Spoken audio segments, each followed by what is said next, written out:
I call you my friends, says the Lord, for I have made known to you all that the Father has told me. Alleluia, alleluia, alleluia,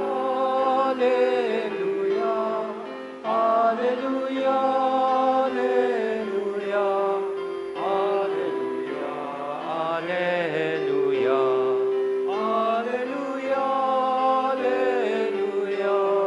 alleluia, alleluia, alleluia. The Lord be with you. And with your spirit, A proclamation from the Holy Gospel according to John. glory to you, O Lord. Jesus said to his disciples, "This is my commandment, love one another as I love you. No one has greater love than this, to lay down one's life for one's friends. You are my friends if you do what I command you. I no longer call you slaves, because a slave does not know what his master is doing. I have called you friends, because I have told you everything I have heard from my Father. It was not you who chose me, but I who chose you and appointed you to go and bear fruit that will remain, so that whatever you ask the Father in my name, He may give you. This I command you, love one another."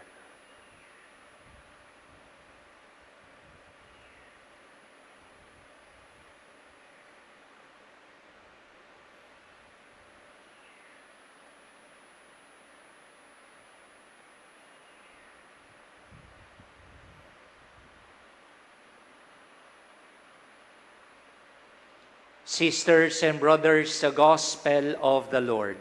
Praise to you, Lord Jesus Christ. Good afternoon, sisters and brothers. At the beginning of the development of the theology of the Eucharist is known as well as the banquet of love. Hapag ng pag-ibig ng Panginoon o dulang ng pagmamahal. We oftentimes forget what this means. We just come to attend the Mass, but we forget why we come in the first place. Two things that I'd like to share with you about this thought of the Eucharist being a banquet of love. First, we have the unique privilege to share the mystery of the love of Christ. Pribilehiyo po yun, yung mayroon tayo. Habang nabubuhay, habang buhay tayo na narito ngayon, sa dinami-dami ng tao sa Greenbelt ngayong araw na ito, sa oras na ito, bakit kayo ang naririto? Not because you are the most special people sa puso ng Diyos. Hindi. But because at the heart of it all, God has given us the privilege to be here. So don't waste that moment. We gather because God called us to be here. God, in His infinite goodness, has thought in His mind to share with you this meal. And while you can still go to Mass, while you have that energy, never forget every opportunity to celebrate the Mass is a privilege given by the Lord. So celebrate with joy. That's what we have prayed at the opening prayer. Lord, may these mysteries we celebrate. It's a celebration. A celebration of God's love that we are not worthy. The privilege na ibinibigay sa atin ng Panginoon sa pagkakataong ito, it is not because we are worthy. No. It is because we have been chosen. You have been called to be here. At one point, narinig nung kaluluwa mo, oh, simba ka kaya muna. Now you're here. Because in your heart, you have listened to that voice of God calling you to be here. So habang kaya mo magsimba, simba ka. Every time you have that opportunity, go to Mass. It's not an accident that you're here. It was not you who chose me. It was I who chose you and appointed you to go and bear fruit that will remain. Now, that's the second thing that I'd like to share with you, mga anak, on this Friday celebration of the Mass. God called us to bear fruit. Magbunga. Not just to exist. Not just to exist in this life. Hindi lang basta umiral. Kasi pag sinabi mo the origin or the purpose of your life is just to exist, what's the difference of this lectern sa iyo? If you just say na our life is just meant to exist, and the proximity of this lectern and this altar, na hindi umaalis ho ito dito, nasa lubong niyo na ho ba itong lectern nung kumain kayo sa labas?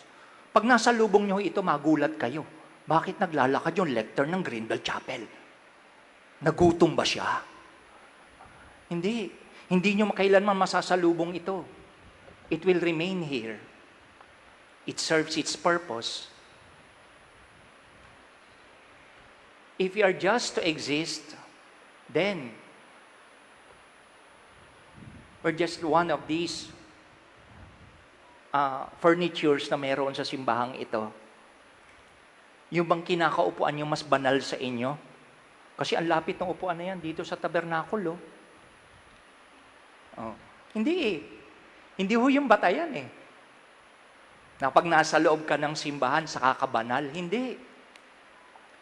What you will receive in this celebration is not just you have heard the word, you will also receive the body of Christ. Ang katawan ni Kristo na dadalhin mo saan ka man pupunta pagkatapos ng misang ito. That's where we are being sustained. That's where you find courage and strength in spite of the many problems that we are facing. In spite of the many challenges that life throws at you, you continue to exist, you continue to fight, you continue to love and give your all because of the Eucharist that we have celebrated.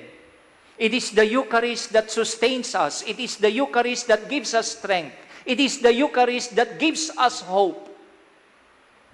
That's why we go into the world. After the celebration of the Mass, we go into our own schedules. And as we do, we remember. We remember that Christ walks with us. Kaya nga, kahit maraming pangamba, alam nyo, pagka nagmimisa ako, I would look at people, no? Tapos makikita ko, ang dami natin, tapos yung iba sa inyo may edad na.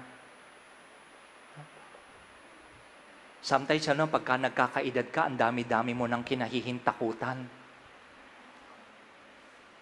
I just came from anointing someone from the hospital. And that's the time as well na sabi niya, Father, it's been a long time since I received the sacrament of confession. Tears were rolling on his cheeks. Kasi sabi niya, sana pala, nung malakas-lakas pa ako, nagawa ko rin ito. And at times, pag unti-unti nang tumatakas yung lakas natin, and slowly we are to face our own weaknesses or even our own dying moments, bigla lang doon tayo nagkakaroon ng pangunawa sa buhay na, oo nga, sayang ang panahon that we have missed to celebrate, to give thanks, and better yet, to spend moments loving and serving the Lord. Mga anak, I command you, love one another, says the Lord Jesus. Every time you celebrate the Eucharist, know that you are loved. Every time you celebrate the Eucharist, know that you are being sent to love. Every time you receive Jesus in the Eucharist, know in your heart, you are being called by God to be sent and become His love for every people you meet along the way. Di ko alam kung ano lakad nyo pagkatapos ng misang ito. But I know one thing. God is calling you to become love this day. So don't waste your time. Spend your time becoming Christ to every person you meet this day. Be the love that God intended you to be. Be the Christ for someone today. This I command you, love one another. Amen. Dear sisters and brothers, it's always a privilege serving the Lord and adoring the Lord in the Eucharist.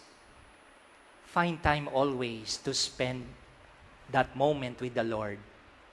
And when you do, receive Him in humility. Be love for the other. Be Christ's love for one another. The Lord be with you. And with your spirit. Bow down for the blessing. Keep your family, we pray, O Heavenly Father, in your constant care, so that under your protection, may they be free from all troubles, and by their good works, may they show love, dedication to your name, through Christ our Lord. Amen. May the blessing of Almighty God the Father, the Son, and the Holy Spirit come down upon you and remain with you and your family for always. Amen. We turn to our Blessed Mother as we seek her guidance, intercession, and protection, and so we pray. Hail Mary, full of grace, the Lord is with you. Blessed are you among women, and blessed is the fruit of your womb, Jesus. Holy Mary, Mother of God, pray for us sinners, now and at the hour of our death. Amen. Mary, Queen of Peace, Pray for us. Saint Joseph, Pray for us. our Eucharist has been offered. Go forth, the Mass is ended. Thanks be to God. Magandang hapon sa inyong lahat. Ingatan kay lagi ng Panginoon sa inyong paglalakbay. Salamat po sa pagsisimba.